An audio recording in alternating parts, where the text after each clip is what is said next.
my friends, welcome back. This is, of course, Time to Wake Up on the Live in the Gayelle, and we're going to take a peep. I thought we were about to. Yes, I think we're going to take a peep at Eagle Beach.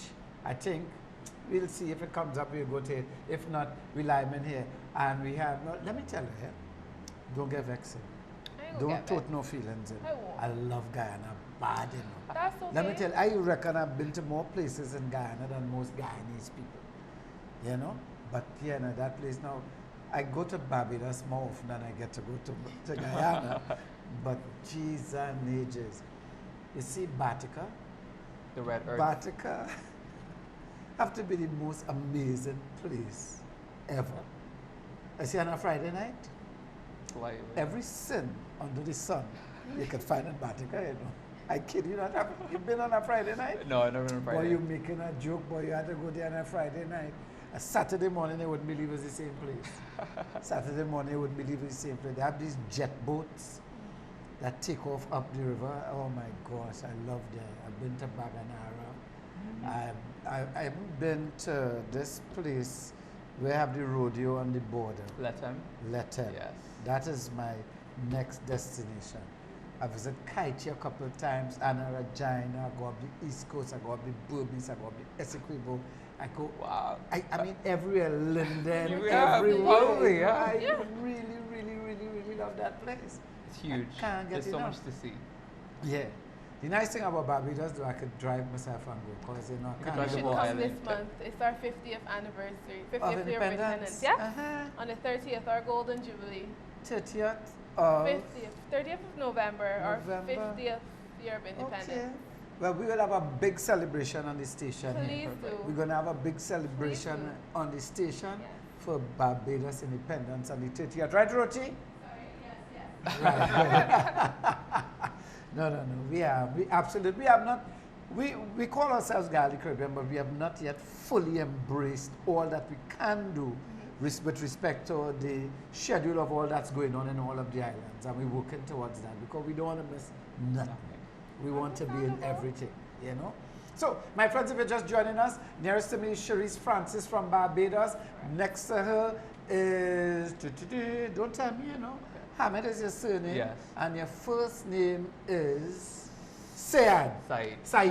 Close enough. Good, of course. Yeah.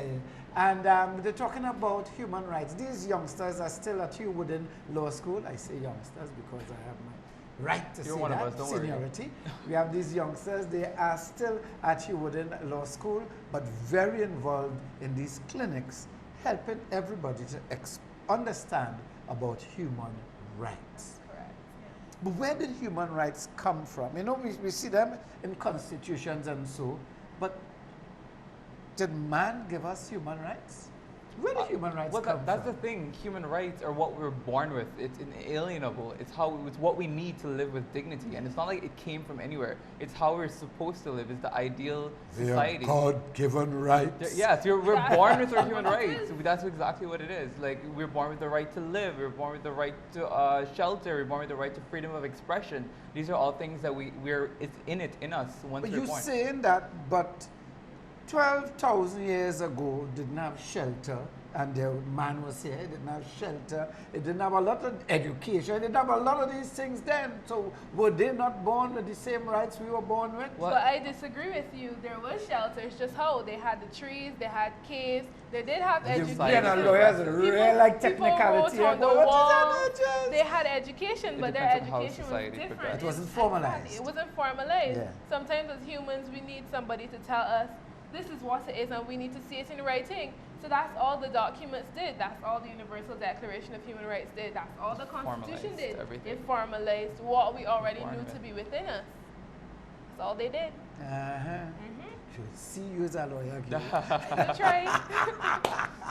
This one going off to her masters, you know. Yeah. yes. Zoom done. You accepted already? I did. You're gone. Yeah. Cold breeze in your tail. I'm Locks trying. go fall off, you know. No, You no, never no, see they'll a be frozen good. locks? No, well, these will be good. We'll be all right. So, when you go to do your masters, is this then you specialize already? You decide where in the law stream you're going to be and go there? Well, go on. Well, you already have yours, so maybe you should. The master's gives you the opportunity to specialize at law school, and with our LLBs, you do everything. You get a broad base, so you could be a general practitioner. If you so desire, like I do, you can specialize in your master's. So international human rights and criminal justice is where I'm going. Saeed is doing international human rights. That's how you dictate exactly what niche you want to fall into as an attorney. Now, we say that we are born with these rights. And we now identified this thing called international human rights. But I reckon it's evolving. And how does that evolution happen if these are rights that we were born with and they just are what they are? How come there's an evolution of these That's things? the beauty of it, because society develops as a whole too. And we need to, our laws need to be in conformity with that. We can't have archaic laws governing a modern society. Like, there are things that change, values change, morals change, and these are things that come with new societies as they progress. And we need to bring the laws in conformity with that. And that's why you would notice that there would be a change from way back then to what it is now. Like before in Guyana, there was the Bastardy Act. Children born out of wedlock were not entitled to anything. And those laws were repealed because of human rights and because of the morality behind it. You could not because you were born into the world out of wedlock meant that you could not get anything from your estate, from your parents or whatever. So they've changed those laws and they've now brought it into conformity with what society believes now and at this point. And now we have the Children Born Out of Wedlock Act. So that's one example of Wedlock Act. Oh, sorry. Yeah, that's how you can show how the laws come in conformity with what society is today and what society believes today. But the evolution of societies doesn't necessarily always mean that it's heading in the right direction. I agree. Is there onus on lawmakers to make a decision or chart a direction if they reckon that this is not going in a necessarily positive direction? I think the onus does lie on the lawmakers, but again, my belief is that in the Caribbean, we're people of our mindset. So the law could say it, but change will never truly be effected until we as a people put it into our mentality, until we're socialized to accept it. And we see that in the Caribbean all the time. Laws are made, people don't necessarily agree with them, nobody's in conformity with them, there's chaos within the society. So the change for us as the Caribbean people, especially because we're so vocal and so expressive, it has to happen with the people. Law is just paper, it can say anything until the people agree. You know, if they want us to understand the law, put it in a soca. I agree. Put it in a soca and you walk up I agree. and everybody will know the law. You know what I mean? But there seems to me to be a disconnect, you know, between the laws and the society. I'm talking about the Caribbean here. I believe we look outside of the region to fashion laws instead of looking at ourselves and looking at, you know, we still at the end of the day still waiting for some massa or some colonial power in this post-colonial time that we live in. We're still waiting for somebody to come and tell us what we should do and where we should go. And I find that we need to develop a belief in ourselves. But first we need to develop this oneness. We need to come together and understand that it's we in charge of ourselves. And we must take care of ourselves and love ourselves. And so fashion a regional constitution and a set of laws, a bouquet of laws to really take care of ourselves. I think that's a problem indeed, because I think not just with lawmakers, but Caribbean people as a general, we tend to look to the Western world, and we tend to look at developed world, and we try to fit their cookie cutter life into our lives here in the Caribbean. But we need to form our Caribbean identity first, and we need to stop looking at those countries and trying to put their system into ours. We need to form one based on our people and what our people's values are. For example, rights, same-sex marriage. It's something that it's discussed prevalently in the U.S. and it's something that some states have approved on, right? But it's something that I think it's a little too soon to bring into the Caribbean region, because we need to know what our people think about it and not try to force it into our system, but see what how the public feels about it, and do like feasibility studies and know properly before we say, hey, this is a law that we want to bring in. This is something that would work over there. It should work here. That's not the way to approach it.